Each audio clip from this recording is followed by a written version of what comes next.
അടുത്ത ചോദ്യം. ഒരു ക്ലാസ്സിലെ 20 കുട്ടികളുടെ ശരാശരി ഭാരം 45 കിലോഗ്രാം. 30 പെൺകുട്ടികളുടെ ശരാശരി ഭാരം 40 കിലോഗ്രാം. എങ്കിൽ ആ ക്ലാസ്സിലെ മുഴുവൻ കുട്ടികളുടെ ശരാശരി ഭാരം എത്ര? എന്താണ് തന്നിട്ടുള്ളത്? ഒരു ക്ലാസ്സിലെ 20 ആൺകുട്ടികളുടെ ശരാശരി ഭാരം, അതായത് 20 ബോയ്സിന്റെ ശരാശരി ഭാരം തന്നിട്ടുണ്ട്. എത്രയാണ് തന്നിട്ടുള്ളത്? 45 കിലോഗ്രാം എന്ന് തന്നിട്ടുണ്ട്. പിന്നെ എന്താ പറഞ്ഞിട്ടുള്ളത്? 30 പെൺകുട്ടികളുടെ ശരാശരി ഭാരം, 30 ഗേൾസിന്റെ ശരാശരി ഭാരം എത്രയാണ് തന്നിട്ടുണ്ട്? 40 കിലോഗ്രാം എന്ന് തന്നിട്ടുണ്ട്. എങ്കിൽ ആ ക്ലാസ്സിലെ മുഴുവൻ കുട്ടികളുടെ ശരാശരി ഭാരം എത്ര? അല്ലെ? അപ്പൊ ഈ ക്ലാസ്സിലെ മുഴുവൻ കുട്ടികളുടെയും ശരാശരി ഭാരം എന്ന് പറഞ്ഞാൽ നമുക്കറിയാം,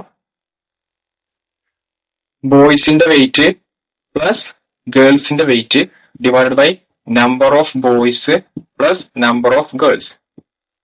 അതായത് ബോയ്സിന്റെയും ഗേൾസിന്റെയും വെയിറ്റുകൾ കൂട്ടുക, അതായത് total weight divided by number of students, അല്ലെ? Total weight divided by number of students, അല്ലെ? വിച്ച് ഈസ് ഈക്വൽ ടു ബോയ്സിന്റെ ടോട്ടൽ വെയിറ്റ് കിട്ടാൻ എന്ത് ചെയ്താൽ മതി? 20 × 45 ചെയ്താൽ മതി. കാരണം 20 ബോയ്സിന്റെ ആവറേജ് വെയിറ്റ് 45 അപ്പൊ 20 ബോയ്സിന്റെ ടോട്ടൽ വെയിറ്റ് കിട്ടാൻ വേണ്ടി എന്ത് ചെയ്താൽ മതി? 20 × 45 ചെയ്താൽ മതി. സോ 20 × 45 പ്ലസ് ഗേൾസിന്റെ വെയിറ്റ് കിട്ടാൻ എന്ത് ചെയ്താൽ മതി? 30 × 40 ചെയ്താൽ മതി. കാരണം 30 ഗേൾസിന്റെ ശരാശരി വെയിറ്റ് ആണ് 40. അപ്പോ 40 × 30 ചെയ്താൽ 30 ഗേൾസിന്റെ ടോട്ടൽ വെയിറ്റ് കിട്ടും. Okay, 30 × 40 all divided by number of students എത്രയാണ്? Number of boys plus number of girls ആണ്. നമ്പർ ഓഫ് ബോയ്സ് എത്ര? 20 പ്ലസ് നമ്പർ ഓഫ് ഗേൾസ് എത്രയാണ്? 30. അത് എത്ര കിട്ടുക? 20 × 45 900 പ്ലസ് 30 × 40 1200 ഡിവൈഡഡ് ബൈ 20 പ്ലസ് 30 50. ഈ സീറോസ് വെട്ടിപ്പോയാല് പിന്നെ നമുക്കുള്ളത് 120 പ്ലസ് 90 എത്ര കിട്ടുക? 210 ഡിവൈഡഡ് ബൈ 5 എത്ര കിട്ടുക? 42 ആണ് കിട്ടുക. അപ്പൊ നമുക്ക് എന്ത് കിട്ടി? Average weight of total students 42 kilogram എന്ന് കിട്ടി, അല്ലെ?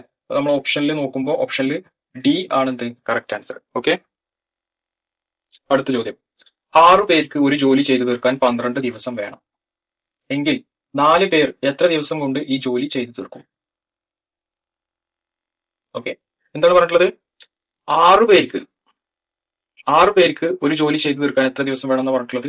12 ദിവസം വേണം. 12 ദിവസം എങ്കിൽ 4 പേർക്ക് ഈ ജോലി ചെയ്തു തീർക്കാൻ എത്ര ദിവസം വേണം എന്നാണ് ചോദ്യം. സപ്പോസ് എക്സ് ദിവസം കൊണ്ടാണ് 4 പേര് ഈ ജോലി ചെയ്തു തീർക്കുന്നു എന്ന് വിചാരിക്കുക. അങ്ങനെയാണെങ്കിൽ നമുക്ക് എക്സ് കാണണം. ഓക്കെ, നമ്മൾ എന്താ ചെയ്യേണ്ടതെന്ന് വെച്ചാൽ 6 പേർക്ക് 12 ദിവസം കൊണ്ട് ഈ ജോലി ചെയ്തു തീർക്കാം. അങ്ങനെയാണെങ്കിൽ ഒരാൾക്ക് എത്ര ദിവസം കൊണ്ടാണ് ചെയ്തു തീർക്കാൻ കഴിയുക? ഒരാൾക്ക്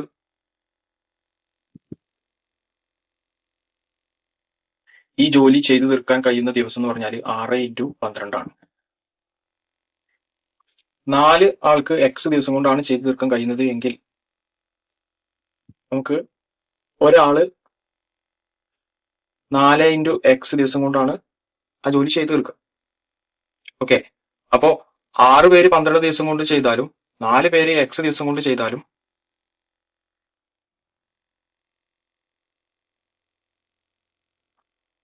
ഒരാൾ ഒരു ദിവസം ചെയ്യുന്ന ജോലി സെയിം ആയിരിക്കും.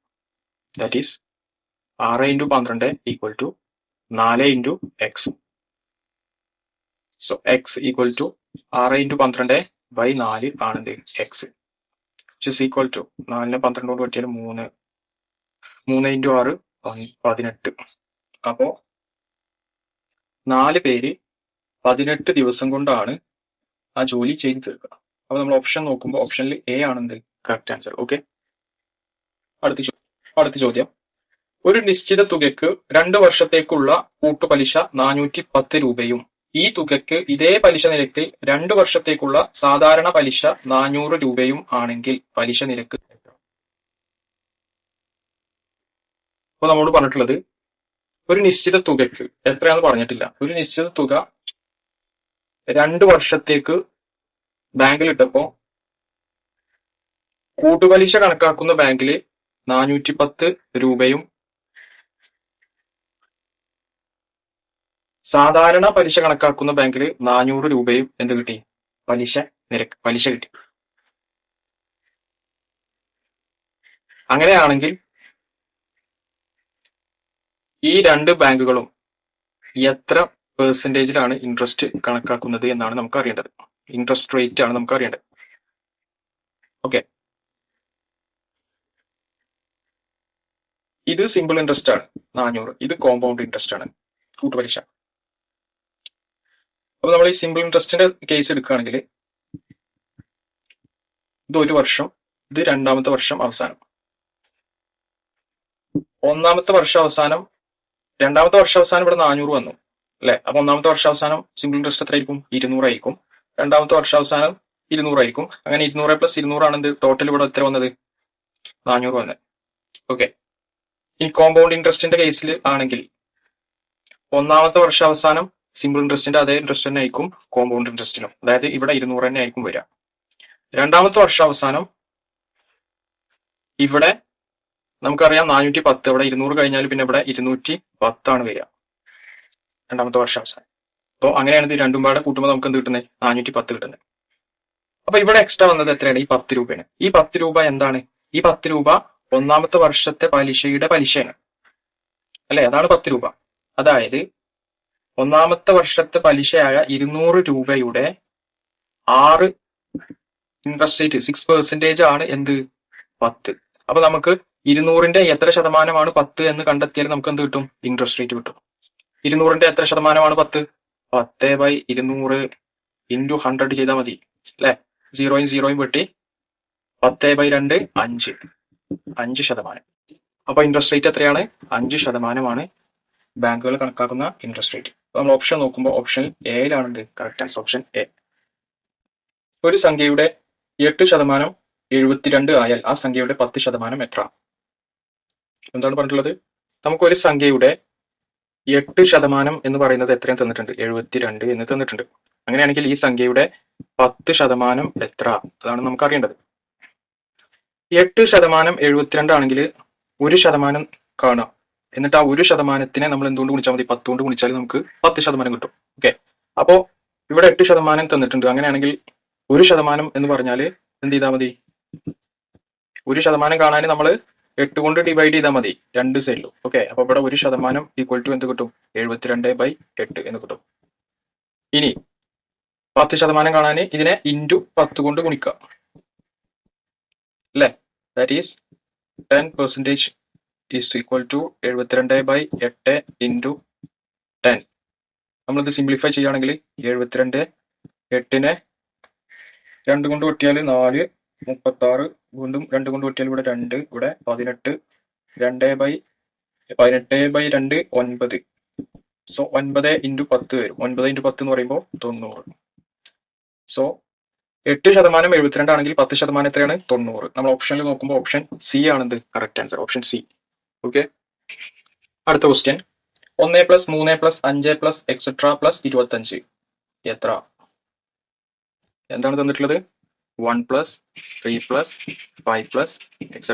+ 25. ഇത് എന്താണ്? ഓഡ് നമ്പേഴ്സിന്റെ സമ്മാണ് അപ് ടു 25 വരെ അല്ലെ. അപ്പൊ നമുക്കറിയാം ഓഡ് നമ്പേഴ്സിന്റെ സമ്മ് കാണാനുള്ള ഇക്വേഷൻ നമുക്കറിയാം. SN = എന്താണ്? n² ആണ്. n എന്ന് പറഞ്ഞാൽ എത്ര ടേംസ് ഉണ്ട്, നമ്പർ ഓഫ് ടേംസ് ആണ് n. അപ്പൊ നമുക്കിവിടെ n കണ്ടു കഴിഞ്ഞാൽ നമുക്ക് സമ്മ് കാണാം. n കാണാന്ന് പറഞ്ഞാൽ ഏത് വരെ? 25 വരെയാണ് നമുക്ക് സമ്മ് കാണേണ്ടത്. അപ്പൊ 25 എന്നുള്ളത് എത്രാമത്തെ പദാണെന്ന് നമ്മൾ കണ്ടെത്തണം. ഓക്കെ, അപ്പൊ അതിന് നമുക്ക് സമാന്തര ശ്രേണിയിലെ ജനറൽ ടേമിന്റെ ഇക്വേഷൻ നമുക്കറിയാം. an = a + n - 1 × d. a എന്ന് പറഞ്ഞാൽ ഫസ്റ്റ് ടേം 1, d എന്ന് പറഞ്ഞാൽ കോമൺ ഡിഫറൻസ്. കോമൺ ഡിഫറൻസ് 1, 3, 3, 5 എല്ലാം തമ്മിലുള്ള ഡിഫറൻസ്, കോമൺ ഡിഫറൻസ് എന്ന് പറഞ്ഞാൽ എത്രയാണ്? 2 ആണ്. ഓക്കെ, an എത്രാമത്തെ പദ? 25ാമത്തെ പദാണ്. അപ്പൊ നമ്മൾ ഇതിൽ സബ്സ്റ്റിറ്റ്യൂട്ട് ചെയ്ത് കഴിഞ്ഞാൽ 25 = 1 + n - 1 × 2. ഇതിൽ നമുക്ക് n കാണാം. ആദ്യം ഈ 1നെ അങ്ങോട്ട് കൊണ്ടുവന്നാൽ നമുക്ക് ഇവിടെ -1 ആവും. അപ്പൊ 25 - 1 ഇവിടെ 24 ആവും. ഇവിടെ എന്തുണ്ട്? n - 1 × 2 ഉണ്ട്. ഇനി നമ്മൾ ചെയ്യേണ്ടത് ഈ 2നെ ഇങ്ങോട്ട് കൊണ്ടുവരിക. അപ്പൊ ഇവിടെ എന്താവും? /2 ആവും. 24 / 2 എന്ന് പറയുമ്പോൾ 12 = n - 1 ആവും. അടുത്തത് നമ്മൾ ഈ വണ്ണിനെ ഇങ്ങോട്ട് -1 ഇങ്ങോട്ട് കൊണ്ടുവന്നാൽ +1 ആവും. അപ്പോൾ 12 + 1 13. 13 n. അതായത് 25 എന്നുള്ളത് 13ാമത്തെ പദമാണ്. ഓക്കെ, അപ്പൊ നമുക്ക് സമ്മ് കാണാം. 25 വരെയുള്ള ഓഡ് നമ്പേഴ്സിന്റെ സം എന്ന് പറഞ്ഞാൽ SN = n² ആണ്. n എന്ന് പറഞ്ഞാൽ 13 ആണ്. സോ 13ന്റെ സ്ക്വയർ. ഓക്കെ, 13ന്റെ സ്ക്വയർ എത്രയാണ് നമുക്കറിയാം. That is 169. അപ്പൊ നമ്മൾ ഓപ്ഷനിൽ നോക്കുമ്പോൾ ഓപ്ഷൻ ബി ആണെന്ത് correct answer. Option B. Okay, അടുത്ത ചോദ്യം. A:B = 2:3, B:C = 4:3 ആയാൽ A:B:C എന്താണ്? ഓക്കെ, നമ്മളോട് എന്താ തന്നിട്ടുള്ളത്? A:B തന്നിട്ടുണ്ട്. എത്രയാണ്? A:B തന്നിട്ടുണ്ട്. എത്രയാണ് തന്നിട്ടുള്ളത്? 2:3 എന്ന് തന്നിട്ടുണ്ട്. പിന്നെ നമ്മോട് പറഞ്ഞിട്ടുള്ളത് B:C. B:C എത്രയാണ്? 4:3. അങ്ങനെയാണെങ്കിൽ നമുക്ക് കാണേണ്ടത് A:B:C ആണ് കണ്ടത്. ഇവിടെ നോക്കൂ, ഇവിടെ എന്റെ വാല്യൂ 2x ആണെങ്കിൽ ബിന്റെ വാല്യൂ എത്രയാണ്? 3x ആണ്. ഇവിടെ ബിന്റെ വാല്യൂ 4x ആണെങ്കിൽ സിന്റെ വാല്യൂ 3x ആണ്. അപ്പൊ നമുക്ക് ബിന്റെ രണ്ട് കണ്ടീഷൻസ് തന്നിട്ടുണ്ട്. പക്ഷെ അതിൽ ബിന്റെ യൂണിറ്റ്സുകൾ ഇവിടെ 3x ആണ്, ഇവിടെ 4x ആണ്. അപ്പൊ നമ്മൾ എന്ത് ചെയ്യണം? രണ്ട് ടേമിലും രണ്ട് കേസിലും ബികൾ തുല്യമാക്കാൻ ശ്രമിക്കാം. അങ്ങനെയാണെങ്കിൽ എയും ബിയും സിയും നമുക്ക് ഡയറക്റ്റ് ആയിട്ട് എഴുതാൻ സാധിക്കും. അപ്പൊ അതിന് വേണ്ടിയിട്ട് ഇവിടെ ബി 3 ആണ്, ഇവിടെ ബി 4 ആണ്. അപ്പൊ അത് രണ്ടും ഈക്വൽ ആക്കാൻ വേണ്ടിയിട്ട് 3ന്റെയും 4ന്റെയും LCM എടുത്താൽ മതി. 3ന്റെയും 4ന്റെയും LCM 12. ഓക്കെ, അപ്പൊ ഇവിടെ ബി 12 ആക്കുക, ഇവിടെയും ബി എന്താക്കുക? 12 ആക്കുക. അപ്പൊ കറസ്പോണ്ടിങ് മാറ്റങ്ങൾ എക്കും സിക്കും വരും. ഓക്കെ, അപ്പൊ ഇവിടെ 12 ആക്കാൻ വേണ്ടിയിട്ട് ഞാൻ എത്ര കൊണ്ട് ഗുണിക്കണം? ഇവിടെ 3 ആണ് ഇവിടെ ഉള്ളത് അല്ലെ? ഇവിടെ 3 ഉള്ളത്. ഇവിടെ 12 ആക്കാൻ വേണ്ടിയിട്ട് ഞാൻ 4 കൊണ്ട് ഗുണിക്കണം. ഇവിടെ 2 ഓൾറെഡി ഉണ്ട്. ഇവിടെ 4 കൊണ്ട് ഗുണിക്കുമ്പോൾ ഈ ഭാഗത്തും എന്ത് ചെയ്യണം? 4 കൊണ്ട് ഗുണിക്കണം. ഓക്കെ, ഇനി ഇവിടെ 4 ആണ് ഉള്ളത് അല്ലെ? 4 ആണ് ഇവിടെ ഉള്ളത്. ഈ 4നെ 12 ആക്കാൻ വേണ്ടിയിട്ട് ഞാൻ എത്ര കൊണ്ട് ഗുണിക്കണം? 3 കൊണ്ട് ഗുണിക്കണം. ഇവിടെ 3 ഓൾറെഡി ഉണ്ട്.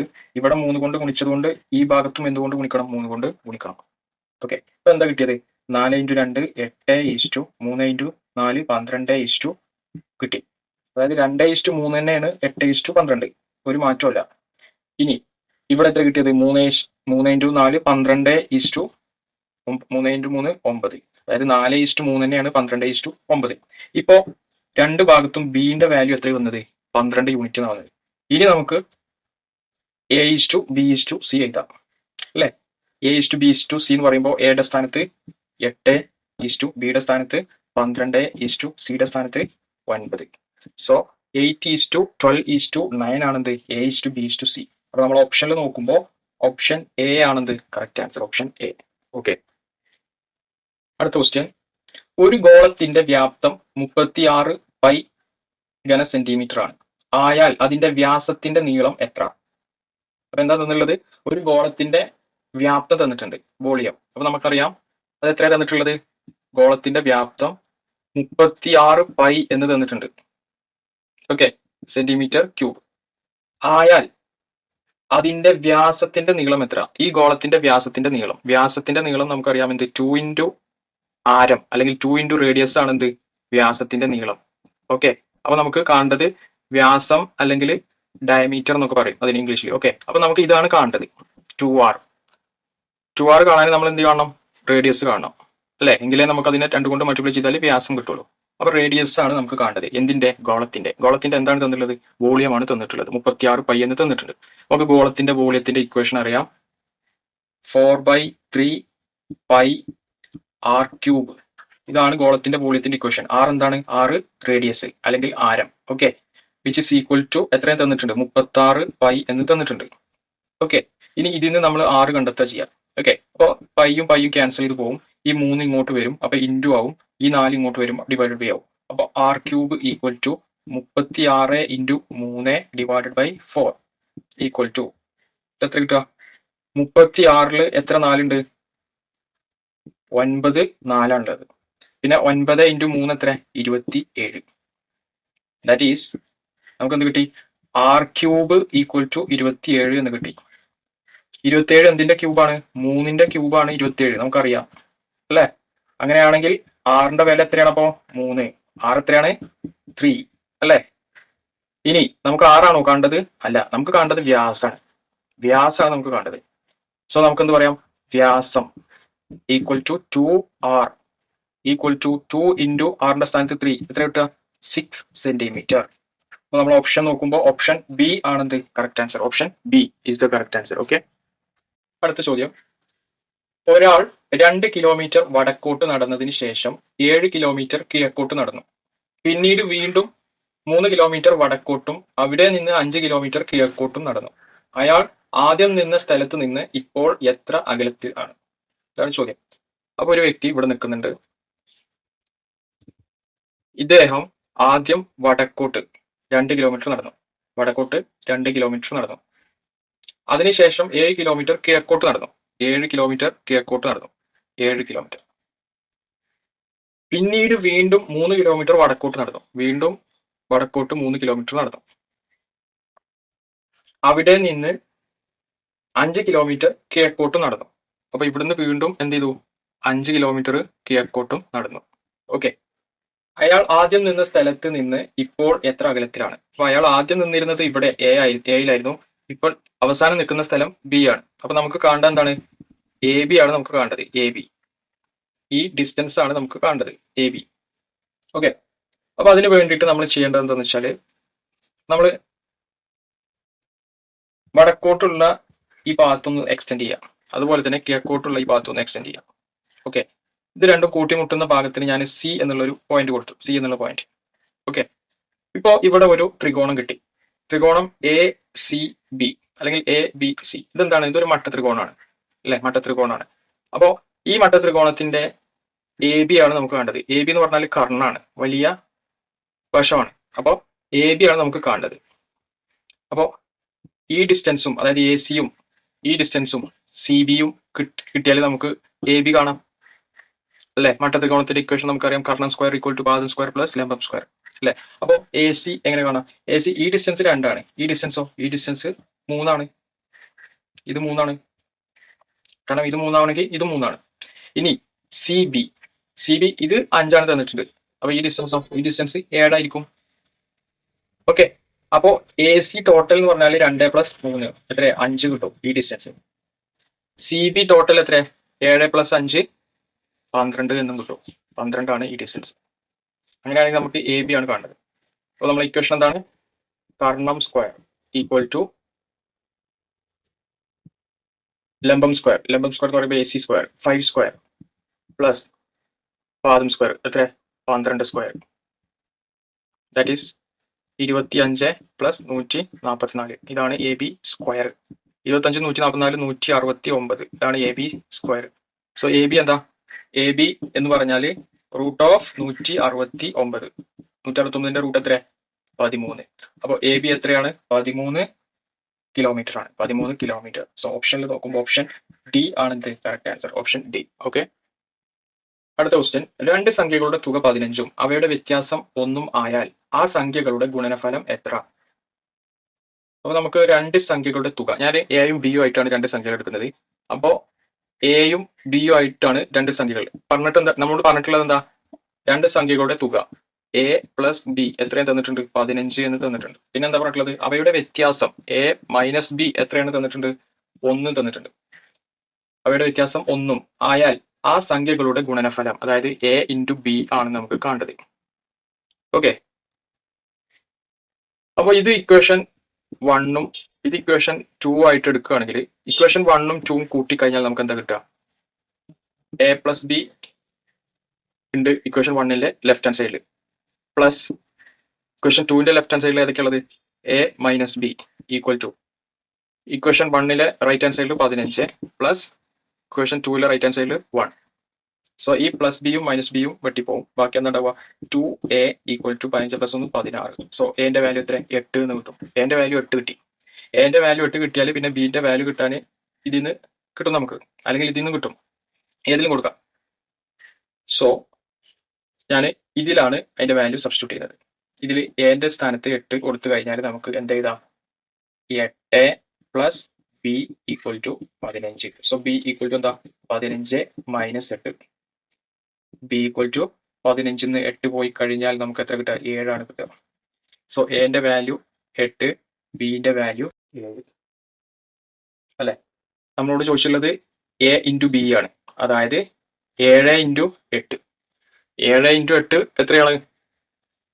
7 ഇൻറ്റു 8 56. നമ്മൾ ഓപ്ഷൻ നോക്കുമ്പോൾ ഓപ്ഷൻ സി ആണെന്ത് കറക്റ്റ് ആൻസർ. Option C. അടുത്ത ക്വസ്റ്റ്യൻ 36 ഹരിക്കണം 4 ഇൻറ്റു 3 മൈനസ് 9 പ്ലസ് 2.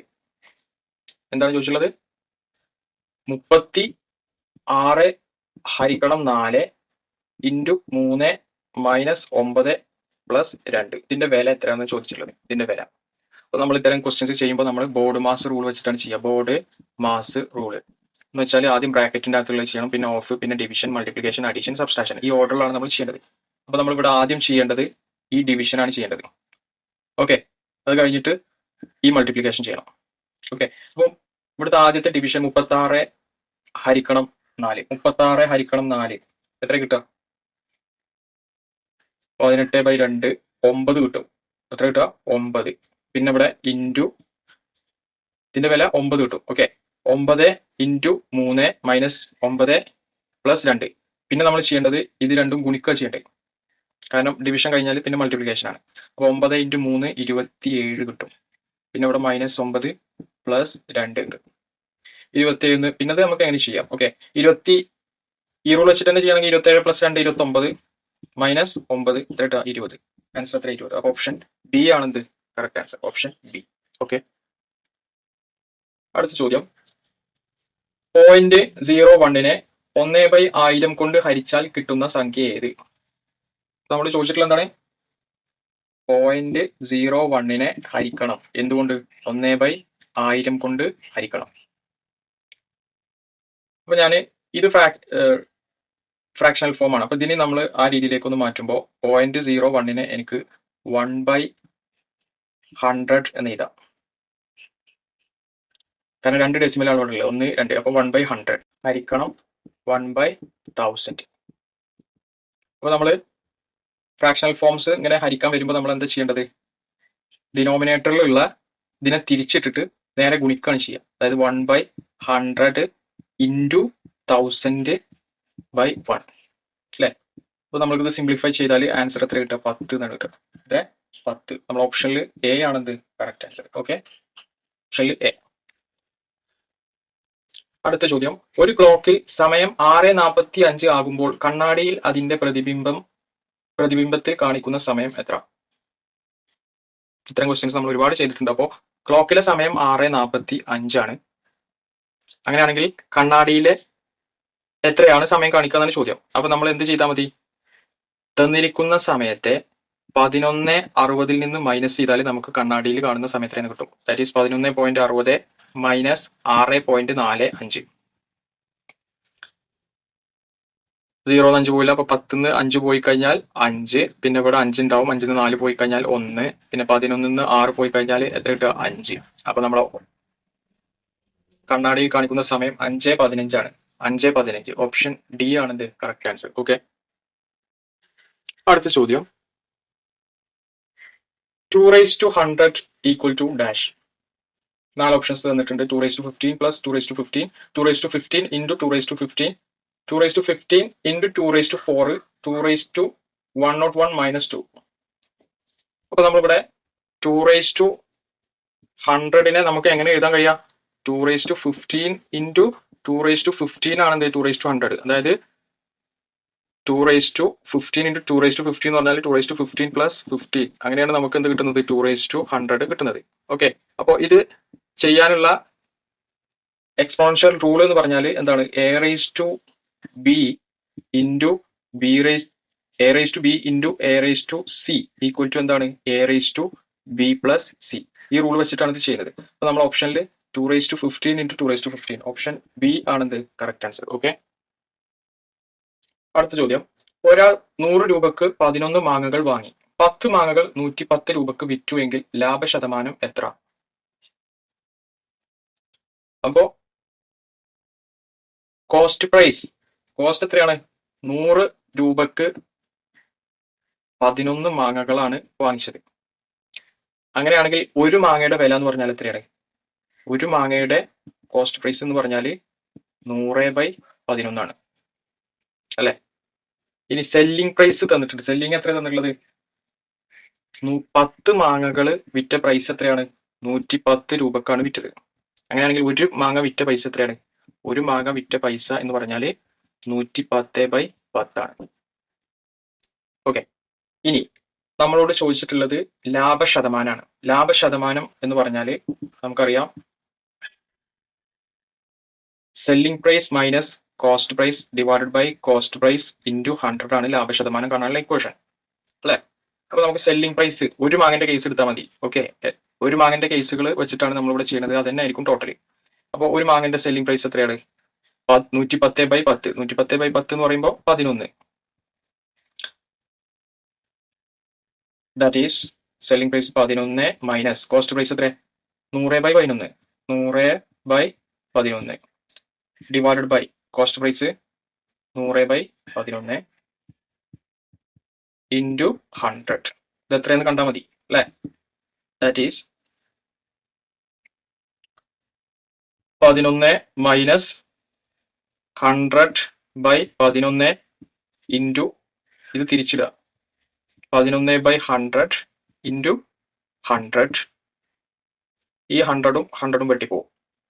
പിന്നെ ഈ 11 × 11 121 മൈനസ് 11 × 100/11 ഈ 11 വെട്ടിപ്പോവും. ഇവിടെ പിന്നെ 100 ഉണ്ടാവുക. അപ്പൊ 121 100 പോയി കഴിഞ്ഞാൽ 21 കിട്ടുക. അതായത് ഇവിടുത്തെ ലാഭശതമാനം എത്രയാണെന്ന് നമുക്ക് മനസ്സിലായി? 21%. എത്രയാണ്? 21%. അപ്പൊ നമ്മൾ ഓപ്ഷൻ ഡി ആണ് ഇത് കറക്റ്റ് ആൻസർ. ഓക്കെ, അടുത്ത ചോദ്യം 0.458 ഈക്വൽ ടു ഡാഷ്. അപ്പൊ നമുക്ക് താഴെ തന്നിരിക്കുന്ന 4 ഓപ്ഷൻസ് തന്നിട്ടുണ്ട്. അപ്പൊ ആ ഓപ്ഷനിൽ എന്തൊക്കെയാണ്? 10ന്റെ പവേഴ്സിലും പിന്നെ ഓരോ നമ്പറിന്റെയും ബേസിനെയും ആസ്പദമാക്കിയിട്ട് നമുക്ക് എങ്ങനെ അത് എഴുതാമെന്നാണ് ചോദ്യം. ഓക്കെ, അപ്പൊ നമുക്കറിയാം 0.458 നമുക്ക് ഇവിടെ ഡെസിമൽ കഴിഞ്ഞിട്ടാണ് 4. അപ്പൊ 4 4 × 10⁻⁻1 എന്ന് എഴുതാം. പ്ലസ് 5 2 ഡെസിമൽ കഴിഞ്ഞിട്ടാണ് 5 × 10⁻⁻2 പ്ലസ് 8 8 × 10⁻⁻3. അതായത് ഡെസിമലിന്റെ വലത്തോട്ട് പോകും തോറും 10ന്റെ പവേഴ്സ് കൂടി വരും. അപ്പോൾ ഇത് ചെയ്ത് കഴിഞ്ഞാൽ നമുക്ക് കിട്ടുന്ന ആൻസർ 0.458 തന്നെ ആയിരിക്കും. ഓക്കെ, ഇനി ഡെസിമലിന്റെ ഇപ്പുറത്തേക്ക് ഇവിടെ 0 ആണുള്ളത്. ഇനി നമ്പേഴ്സ് ഉണ്ടെങ്കിൽ നമ്മൾ അവിടെ 10⁻⁻2 -1 -2 -3ക്ക് പകരം 10⁻+1 +2 +3 എന്ന് പറയും. അപ്പോൾ ഇത് 100 പ്ലേസ് ആണ്.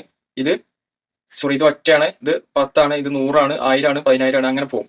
ഓക്കെ, അപ്പൊ ഇങ്ങോട്ട് പോവുകയാണെങ്കിൽ 10ന്റെ പവർ പ്ലസ് ആയിരിക്കും. പ്ലസ് ആയിട്ട് കൂടി പോകും. ഇങ്ങോട്ട് പോകുമ്പോൾ 10ന്റെ പവർ മൈനസ് സൈനില് കൂടി പോകും. -1 -2 -3. ഓക്കെ, അപ്പൊ അതാണ് ഇവിടുത്തെ മനസ്സിലാക്കേണ്ടത്. അപ്പൊ നമ്മൾക്ക് 0.458 നമുക്ക് ഇങ്ങനെയാണ് എഴുതുക. ഓക്കെ, അപ്പൊ നമ്മൾ ഓപ്ഷനിൽ നോക്കുമ്പോൾ ഓപ്ഷൻ ബി ആണ് എന്ത് കറക്റ്റ് ആയിട്ട് എഴുതിയിട്ടുള്ളത്. Option B. ഓക്കെ, അടുത്ത ചോദ്യം 2, 6, 12, 20 ഡാഷ് 42 എക്സെട്ര എന്ന ശ്രേണിയിലെ വിട്ടുപോയ സംഖ്യ ഏത്? നമുക്ക് തന്നിരിക്കുന്ന ശ്രേണി 2, 6, 12, 20 ഡാഷ് 42. നമുക്ക് ഇവിടുത്തെ നമ്പർ എത്രയാണെന്നാണ് കാണേണ്ടത്. അപ്പൊ നമ്മൾ ശ്രേണി നോക്കുമ്പോൾ നമ്മൾ ആദ്യം ചെയ്യേണ്ടത് ഡിഫറൻസുകൾ നോക്കുക വേണ്ടത്. ഇവിടെ 2ഉം 6ഉം തമ്മിലുള്ള ഡിഫറൻസ് 4 ആണ്. 6ഉം 12ഉം തമ്മിലുള്ള ഡിഫറൻസ് 6 ആണ്. 12ഉം 20ഉം തമ്മിലുള്ള ഡിഫറൻസ് 8 ആണ് അല്ലെ? നോക്കൂ, ഡിഫറൻസുകൾ നോക്കൂ. ഇവിടെ 4, 6, 8. അടുത്തായിരിക്കും 10 ആയിരിക്കും അടുത്ത 8 സംഖ്യ. അപ്പോൾ ഇവിടെ വരുന്നത് 20 + 10 30 ആയിരിക്കും ഇവിടുത്തെ നമ്പർ. എത്രയായിരിക്കും? 30. അപ്പോഴാണ് ഇവിടെ 10 വരിക. ഇനി ഇവിടെ എത്ര വരേണ്ടത്? 12 ആണ് വരേണ്ടത്. 30 + 12 ആണ് 42. അപ്പൊ ഇവിടുത്തെ നമ്പർ എത്രയാണ്? 30. ഓപ്ഷനിൽ നോക്കുമ്പോൾ ഓപ്ഷൻ എ ആണെന്ത് കറക്റ്റ് ആൻസർ. ഓക്കെ, അടുത്ത ചോദ്യം ഒരു ക്ലോക്കിൽ സമയം 6:30 ആകുമ്പോൾ മണിക്കൂർ സൂചിയും മിനിറ്റ് സൂചിയും തമ്മിലുള്ള കോണളവ് എത്ര? അതായത് ഒരു ക്ലോക്കിൽ സമയം 6:30 ആണ്. അപ്പോ മണിക്കൂർ സൂചിയും മിനിറ്റ് സൂചിയും തമ്മിലുള്ള കോണളവ് അത് കാണാനുള്ള ഇക്വേഷൻ നമുക്കറിയാം. θ = 30h minus 11/2 into M. H എന്ന് പറഞ്ഞതാ മണിക്കൂർ, അവർ ഹാൻഡ് ആണ്. എം എന്താ മിനിറ്റ് ഹാൻഡ് ആണ്. അപ്പൊ ഇവിടെ എച്ച് എന്ന് പറഞ്ഞാൽ 6ഉം എം എന്ന് പറഞ്ഞാൽ 30ഉം ആണ്. ഇതെങ്ങനെ ചെയ്യാം? 30 ഇൻറ്റു എച്ചിന്റെ സ്ഥാനത്ത് 6 മൈനസ് 11/2 ഇൻറ്റു എമ്മിന്റെ സ്ഥാനത്ത് 30 വിച്ച് ഇസ് ഈക്വൽ ടു, ഈ 30 കോമൺ ആയിട്ട് പുറത്തെടുത്ത് കഴിഞ്ഞാൽ നമുക്ക് പിന്നെ ഇവിടെ 6 മൈനസ് 11/2 എന്ന് കിട്ടും. That is 30 into 2 into 6 12, 12 minus 11 1/2. 30/2 എത്ര കിട്ടുക? 15. അപ്പൊ 15 ഡിഗ്രിയാണ് എന്ത് കോണളവ്. മിനിറ്റ് ഹാൻഡും അവർ ഹാൻഡും തമ്മിലുള്ള കോണളവ് 15 ഡിഗ്രിയാണ് ഇവിടെ. അപ്പൊ നമ്മുടെ ഓപ്ഷനിൽ ബി ആണ് എന്ത് കറക്റ്റ് ആൻസർ. ഓക്കെ.